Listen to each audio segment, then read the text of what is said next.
স্বৈরাচার শেখ হাসিনা হাসপাতালে ভর্তি, গুজব নাকি সত্যি? শেখ হাসিনার রাজনৈতিক ভবিষ্যৎ কি? চলুন দেখে আসি বিস্তারিত। গুজব নাকি সত্যি? এই মুহূর্তে এটা বিচার করা খুবই কঠিন। এআই চালু হওয়ার পর এটা আরও বিপজ্জনক পর্যায়ে পৌঁছে গেছে। এর মধ্যে কিছু লোক এমনভাবে গুজব ছড়ায় তা বিশ্বাস করাটা কোনোভাবেই সম্ভব না। আখেরে দেখা যায় এটা নিতান্তই গুজব, বাস্তবের সঙ্গে কোনো মিল নেই। ধরা যাক এই মুহূর্তে খবর হয়েছে ক্ষমতাচ্যুত প্রধানমন্ত্রী শেখ হাসিনার চিকিৎসা নিয়ে। একটা সূত্র বলছে তিনি all India institute of medical সায়েন্সের চিকিৎসা নিচ্ছেন। অন্য একটি সূত্র বলছে তাকে সিঙ্গাপুরের মাউন্ট এলিজাবেথ হাসপাতালে দেখা গিয়েছে। একাধিক সংবাদ সূত্র এটা নিশ্চিত করলেও মানবজমিন সত্যতা যাচাই করতে পারেনি।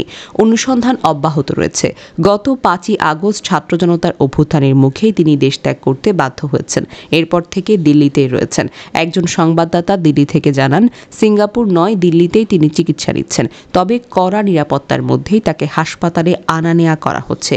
78 বছর বয়সী সাবেক এই প্রধানমন্ত্রী এখন একাধিক মামলায় অভিযুক্ত হয়ে চলছেন। এ বছরের মধ্যেই তাকে চূড়ান্ত বিচার প্রক্রিয়ার মুখোমুখি করা হতে পারে। খুনসহ প্রায় 250 মামলায় তিনি প্রাথমিকভাবে অভিযুক্ত। প্রতীত প্রধানমন্ত্রী শেখ হাসিনা এখন ভারতের রাজনৈতিক আশ্রয়ে রয়েছেন। এর আগেও তিনি 6 বছর ভারতের মেহমান ছিলেন। কারণটা অবশ্য ভিন্ন। 75 সনের পট পরিবর্তনের পর তাকে ভারতেই থাকতে হয়েছিল। এখন তার সরকার ক্ষমতাচ্যুত। দেশে না থেকে ভারতে যাওয়ার দর কষাকষির ফলশ্রুতিতে তিনি এখন সেখানে রয়েছেন। 4 আগস্ট থেকে শুরু করে 5ই আগস্ট দুপুর পর্যন্ত টানা দর কষাকষি চলে। ভারত সরকারকে বুঝাতে তিনি সক্ষম হয়েছেন বাংলাদেশে থাকা তার জন্য আর নিরাপদ নয়। অজিত দোভালের সঙ্গে তিনি কয়েক দফা ফোনে কথা বলেন। তাদের বোঝাতে সক্ষম হন পরিস্থিতি এখন তার নিয়ন্ত্রণের বাইরে। যে কোনো সময় গণভবন ঘেরাও করা হতে পারে। সেনারা তার পক্ষে নেই। যে কোনো সময় যে কোনো কিছুই ঘটতে পারে। তাই তারা যেন বাংলাদেশ কর্তৃপক্ষের সঙ্গে আলাপ করে তাকে বিদেশে যাওয়ার বিষয়টি নিশ্চিত করেন। সেনা নেতৃত্বের সঙ্গে বিরামহীন আলোচনার পর সিদ্ধান্ত হয় তাকে যেন নিরাপদে চলে যেতে দেওয়া হয়। এই সিদ্ধান্ত অনুযায়ী তিনি দেশ ছেড়েছেন। এরপর অনেক ঘটনাই ঘটে গেছে। বাংলাদেশে তার সাজানো বাগান তছনছ হয়ে গেছে, মাটির সঙ্গে মিশে গেছে 32 নম্বর বাড়িটি। অসংখ্য হত্যা মামলা রুজু হয়েছে। তার বিরুদ্ধে বিচার প্রক্রিয়া শুরু হয়েছে। তার দলের অস্তিত্ব থেকেও যেন নেই। একটি লোকও নেই দলের পক্ষে এখন কথা বলার। কোথায় যেন হারিয়ে গেল এই নিয়ে রীতিমতো গবেষণা চলছে। তিনি আছেন সামাজিক যোগাযোগ মাধ্যমে, মাঝে মধ্যেই সরব হন। আত্মগোপনরত অনেক সহকর্মীর সঙ্গে তিনি ফোনে কথা বলেন। তাদের এই বলে আশ্বস্ত করেন যে আমি দ্রুত আসছি, ভয় পেও না, সব ঠিক হয়ে যাবে। শুরুর দিকে এসব কথাবার্তা অনেকেই আমলে নিতেন, উৎসাহিত বোধ করতেন। এখন জোয়ার ভাটার মতো সকাল বিকাল মনোবল চাঙ্গা হচ্ছে। অনেকে আবার ক্যাম্প পরিবর্তন করেছেন। পরিচয় গোপন করে অনেকেই জাতীয়তাবাদী অথবা জামাতি হয়ে যাচ্ছেন। নরেন্দ্র মোদীকে ডক্টর ইউনূস সরাসরি বলেছেন শেখ হাসিনা যে ভাষায় কথা বলতেন তা রীতিমতো উস্কানিমূলক, নানা ষড়যন্ত্রের আলামত। তাকে সতর্ক থাকার তাগিদ দেওয়া হয় কূটনৈতিক চ্যানেলে।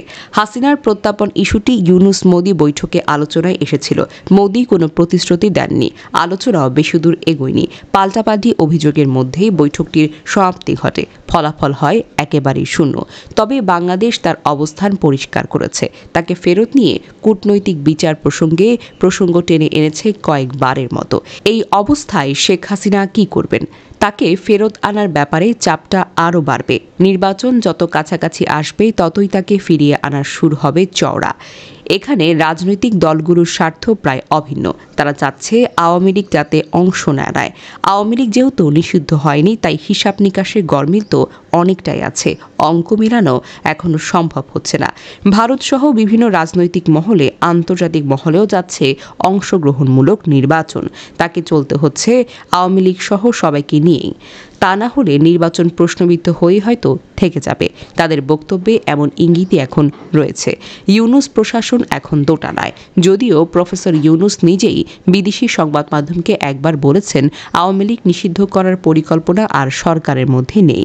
এই নিয়ে তার নিয়োগকর্তাদের মধ্যে ব্যাপকভাবে প্রতিক্রিয়া সৃষ্টি হয়েছে। অনেকেই তেলে বেগুনে জ্বলে ওঠেন। নির্বাচন কমিশন পড়েছে বেকায়দায়। তারা কি করবে? তারা নির্বাচনের ঘুঁটি সাজাবে কিভাবে? নির্বাচনই বা হবে কিভাবে? এখনও সবুজ সংকেত আসেনি ইউনূস প্রশাসনের কাছ থেকে। সীমানা পুনর্নির্ধারণ নিয়ে নির্বাচন কমিশন একটি ফাইল পাঠিয়েছিল সরকারের কাছে, কিন্তু বেশ কিছুদিন হয়ে গেল ফাইলটি আর নড়েনি।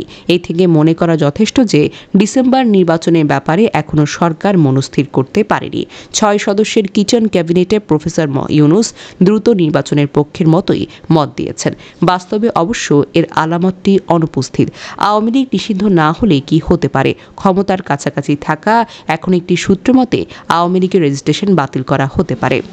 পরিস্থিতি শেখ হাসিনার জন্য অন্য কোনো অবস্থাতেই অনুকূলে নেই।